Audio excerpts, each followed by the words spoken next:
Good evening, and welcome back to Dialogue with Leadership with County Executive Dr. Alan McCarthy. Thanks so much for being here. Well, thank you very much for inviting me. How are you? I'm doing wonderful. And yourself? I'm doing well. That's good. As you know, the county held its second Economic Development Symposium last month in Chesapeake City. What was the focus of this year's symposium? The focus was economic development in Chesapeake City and throughout Cecil County. We discussed many issues, and most of it pertained to commercial development on the Route 40 corridor.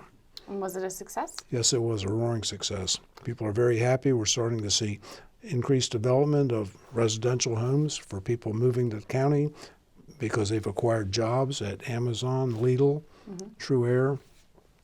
So it's really a roaring success.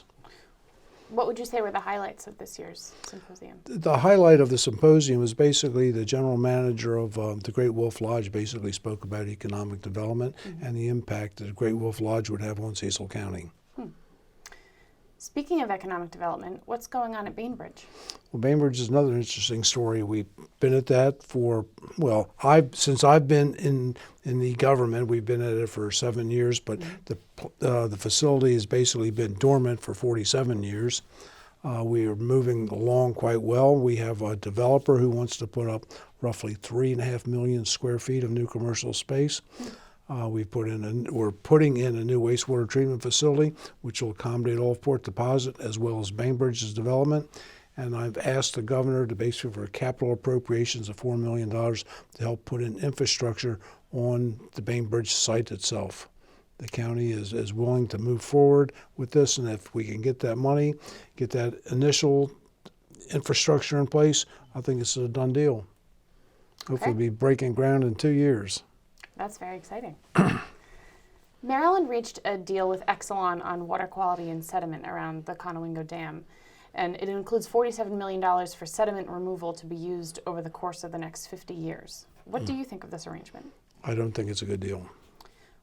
Talk about that a little more. The reason I don't think it's a good deal is you just mentioned one of the issues. There $50 million will go to removing sediment over the next, or $47 million for the next 50 years. That comes to less than $1 million a year. Right. The major issues there is basically the sediment, which is the nitrogen. Sediment is number one. We have nitrates and phosphates, which basically pollute aquatic precipitation, causes algae blooms in the river, and it really doesn't address any of that issue.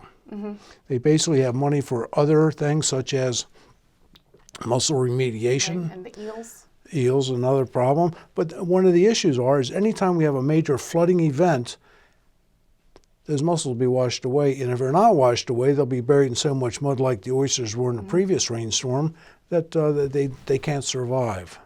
Right. And so the deal involves the Exelon and the Army Corps of Engineers removing debris back to 2018 levels. Is that correct? Well, 2018 level was last year. Now keep in mind that was already their obligation to do it before they even did the settlement.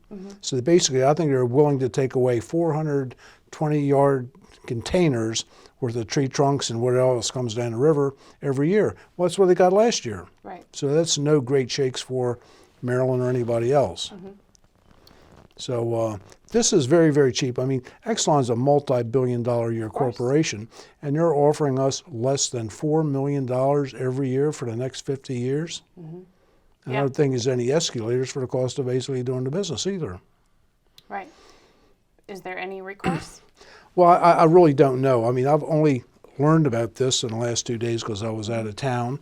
But there might be some recourse, but there's a high probability that maybe the state of Maryland figured it could not win a trial against Exelon. I mean, they have a whole army worth of attorneys, and I do not know that our federal EPA is really in favor of supporting us.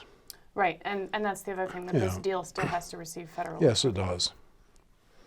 But they're getting a water certification will be good for the next 50 years. $200 million seems like an awful lot of money, but if you look at a problem of this magnitude, it's a drop in the bucket. Right. Yeah, and especially when you consider they have 50 years to spend pay it. Yeah. Right. And considering it doesn't seem like very much sediment will be removed, we're still, Cecil County in particular, is at risk in the case of our next big storm. You're absolutely right. Cecil County has made heroic steps, as well as the state of Maryland, to clean up the Chesapeake Bay. But there is nothing that we can do if we can't curtail the amount of nutrients and sediment that basically come down the Susquehanna River out of Pennsylvania. Right. I think that's where they should direct the efforts, is at the base of the problem, the cause of the problem. Changing gears. In 2018, you proposed a 3-step sewer fee increase to be implemented over the next 3 years, with the goal of turning wastewater management into an enterprise fund, meaning it's funded by user fees at some point in the future. Can you remind us what's good about an enterprise fund? Well, basically, enterprise fund is a fund whereby the revenues brought in are used exclusively to maintain and do capital improvements to whatever this fund would be. In this particular case, it's wastewater. What's happened is we've spent the money, but we've not had the resources to make it an enterprise fund. So it's been carried by the general revenues. So people who are on well and septic are paying tax dollars into the general fund, which then is subsidizing the enterprise fund.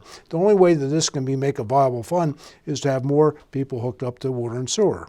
That's being done by the county by bringing in new businesses. For example, Exelon, well, not Exelon, but Amazon, Lidl, True Air, Medline are all basically hooked up to the water systems. We're putting sewer right now on Route 40, which basically increases the client base. So the more people that pay into the service, the less everybody has to pay. Another big problem with this is while we've done this project is very few people have hooked up to it because it was really never mandated. The capital expenses to do these projects is tremendously high. The infrastructure will last for probably 100 years, but we need to have more people hooked up to defer the rates. Now, the county, because it had to borrow money constantly to pay this, we were like $8 million in the hole. So as a result, if I did not identify these issues and correct them, we would lose our bond rating. To give you an example, I raised these rates. We've done studies all through, ever since, 3 studies since 2010. And every time they did a study, recommendations were made to the county to do certain things to avoid this problem we're having right now. And guess what? They never did anything. Right. So I had no recourse but to raise the rates as much as I didn't want to in order to bring this thing into some sensible financial position. So the council opted not to make a decision on the third set of rates back in 2018. So they will have to make a decision. Make another decision. In That's right. 2020. Do you have a feel for what will happen to the fee structure this year or next year? Well, I would like to see them, even if they move it out over a number of years, but we need to continue to get this position, the wastewater enterprise fund, in a position where it's not losing money. That's what we need to do, because it's eventually going to have to be done. It's the only way it can be done. So it'd be easier to basically identify and correct the problem now than it would be to let this go on any longer. I know that people don't want to pay a higher rate, but we have no choice. We have 2 ways: either increase the fees or increase the hookups. And I say increasing the hookups is what we need to do. Well, and it seems that the idea is that the enterprise fund will make it such that the users are the ones who are paying for it. You're absolutely right. Especially with the larger corporations. There's lots of advantages to this. Any other updates? No, not at this particular point in time. Dr. Alan McCarthy on Dialogue with Leadership. Thank you so much. Well, thank you. Have a good evening, okay? You too.